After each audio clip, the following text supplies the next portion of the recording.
Hello दोस्तों, कैसे हैं आप सभी। आशा करता हूं आप सभी बढ़िया होंगे और अपने एग्जामिनेशन की तैयारी काफ़ी अच्छे से कर रहे होंगे। तो दोस्तों, स्वागत है आप सभी का एग्ज़ाम कोडर पर।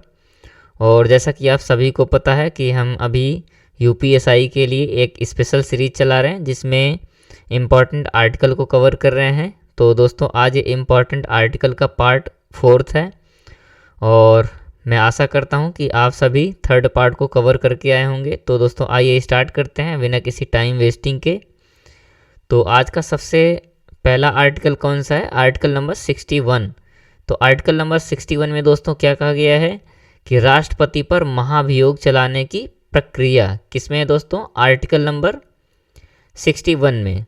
नेक्स्ट क्या है? Article number 63। तो आर्टिकल नंबर 63 में क्या कहा गया है कि भारत का उपराष्ट्रपति यानी कि भारत के उपराष्ट्रपति पद की बात की गई है। किसमें? आर्टिकल नंबर 63 में। और भारत के राष्ट्रपति की बात किसमें की गई है?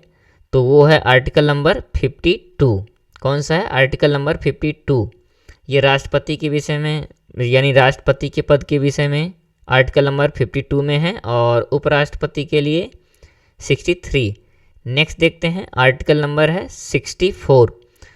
तो 64 में क्या कहा गया है कि भारत का उपराष्ट्रपति यानी कि भारत का जो उपराष्ट्रपति है तो क्या होगा? राज्यसभा का पदेन सभापति होगा। यानी कि जो भी उपराष्ट्रपति होंगे तो राज्यसभा के पदेन सभापति भी होंगे। नेक्स्ट देखते हैं, आर्टिकल नंबर 65। तो आर्टिकल नंबर 65 में क्या कहा गया है दोस्तों? राष्ट्रपति के पद की आकस्मिक रिक्ति के दौरान या उनकी अनुपस्थिति में उपराष्ट्रपति का राष्ट्रपति के रूप में कार्य करना, उसके कृत्यों का निर्वहन करना।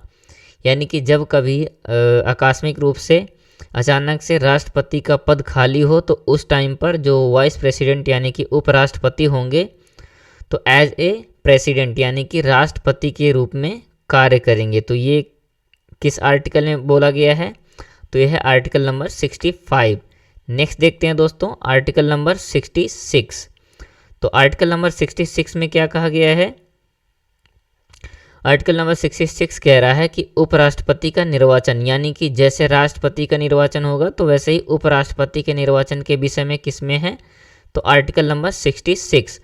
और राष्ट्रपति के निर्वाचन की बात किसमें की गई है? तो वो है आर्टिकल नंबर 54।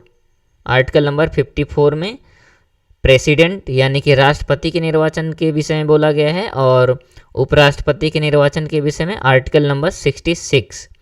नेक्स्ट देखते हैं दोस्तों, आर्टिकल नंबर 67। तो ये क्या है? उपराष्ट्रपति की पदावधि यानी कि राष्ट्रपति के कार्यकाल के विषय में किसमें दिया गया है? तो आर्टिकल नंबर 67। और राष्ट्रपति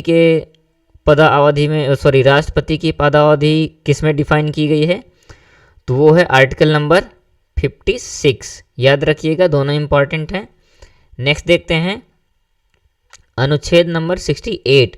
तो 68 में क्या कहा गया है? उपराष्ट्रपति के पद की रिक्ति को भरने के लिए निर्वाचन करने का समय और आकस्मिक रिक्ति को भरने के लिए निर्वाचित व्यक्ति की पदावधि मतलब जब राष्ट्रपति का पद रिक्त हो तो उसे भरने के लिए निर्वाचन करने का समय और अचानक रूप से रिक्ति को भरने के लिए निर्वाचित व्यक्ति की पदावधि यानी इनके कार्यकाल के विषय में कहा गया है। जो कि अचानक से निर्वाचित होंगे और एज ए प्रेसिडेंट काम करेंगे तो उनके कार्यकाल के लिए बोला गया है। किसमें? Article number 68। नेक्स्ट देखते हैं दोस्तों, आर्टिकल नंबर 69। तो आर्टिकल नंबर 69 में क्या कहा गया है? उपराष्ट्रपति, ये दोस्तों मिस टाइपिंग है, राष्ट्रपति द्वारा शपथ या प्रतिज्ञान यानी कि उपराष्ट्रपति के द्वारा शपथ किस आर्टिकल के अकॉर्डिंग ली जाएगी? तो वो है 69। अच्छा, यहाँ पर मैं राष्ट्रपति के लिए पूछना चाहूँगा कि राष्ट्रपति किस आर्टिकल के द्वारा शपथ ग्रहण करते हैं?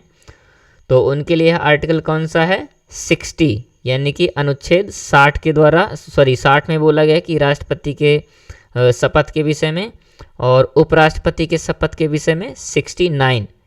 नेक्स्ट देखते हैं दोस्तों, आर्टिकल नंबर 61। तो आर्टिकल नंबर 61 में क्या है? आर्टिकल नंबर 61 कह रहा है कि राष्ट्रपति या उपराष्ट्रपति के निर्वाचन से संबंधित जो भी संसद विषय होंगे तो उनको किस में डिफाइन किया गया है, तो आर्टिकल नंबर 71 में। नेक्स्ट देखते हैं दोस्तों आर्टिकल नंबर 72। तो आर्टिकल नंबर 72 में कहा गया है कि क्षमा और आदि और कुछ मामलों में दंडादेश यानी दंड के आदेश और निलंबन यानी कि किसी पनिशमेंट को लेट करना, परिहार या लागू करना यानी कि कम करना। और हाँ देखिए यहाँ पर क्षमा पहले ही दिया गया कि मतलब माफ़ भी किया जा सकता है। तो इसकी ये शक्ति सिर्फ किसे दी गई, राष्ट्रपति को। तो किस आर्टिकल के माध्यम से, तो आर्टिकल नंबर 72। अब ये देखिए ऐसे भी पूछा जा सकता है कि राष्ट्रपति किस आर्टिकल के माध्यम से किसी भी दंड या पनिशमेंट को निलंबित कर सकते हैं या कम कर सकते हैं या फिर क्षमा कर सकते हैं, तो वो है आर्टिकल नंबर 72। नेक्स्ट देखते हैं दोस्तों आर्टिकल नंबर 73। तो आर्टिकल नंबर 73 में क्या कहा गया है, संघ की कार्यपालिका की शक्ति का विस्तार किसमें है, आर्टिकल नंबर 73 में। नेक्स्ट देखते हैं दोस्तों आर्टिकल नंबर 74। तो आर्टिकल नंबर 74 में क्या कहा गया है कि इसमें बोला गया है राष्ट्रपति को सहायता और सलाह देने के लिए मंत्रिपरिषद, यानी कि जो आर्टिकल नंबर 74 है तो उसमें कहा गया है कि राष्ट्रपति की सहायता के लिए एक मंत्रिपरिषद होगी जो कि सलाह देगी और सहायता करेगी। तो आर्टिकल नंबर 74। नेक्स्ट है आर्टिकल नंबर 75। तो 75 में कहा गया है दोस्तों कि मंत्रियों के बारे में कुछ अन्य उपबंध भी दिए गए हैं, तो किसमें, आर्टिकल नंबर 75 में। नेक्स्ट है आर्टिकल नंबर 76। तो आर्टिकल नंबर 76 में भारत के महान्यायवादी के पद के विषय में बताया गया है, किसमें, आर्टिकल नंबर 76। इंपॉर्टेंट है, याद रखिएगा। नेक्स्ट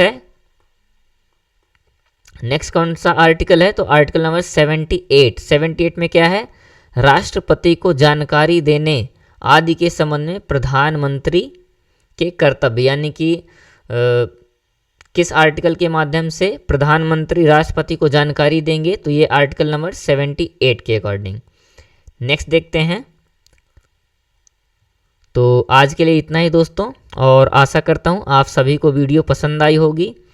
तो दोस्तों अगर वीडियो पसंद आई होगी तो वीडियो को लाइक कीजिएगा, और अगर चैनल में नए हों तो चैनल को सब्सक्राइब कीजिएगा दोस्तों, और अपने दोस्तों के साथ शेयर ज़रूर कीजिएगा। तो थैंक यू दोस्तों, मिलते हैं नेक्स्ट क्लास में। जुड़े रहें एग्ज़ाम कोडर के साथ। Thank you.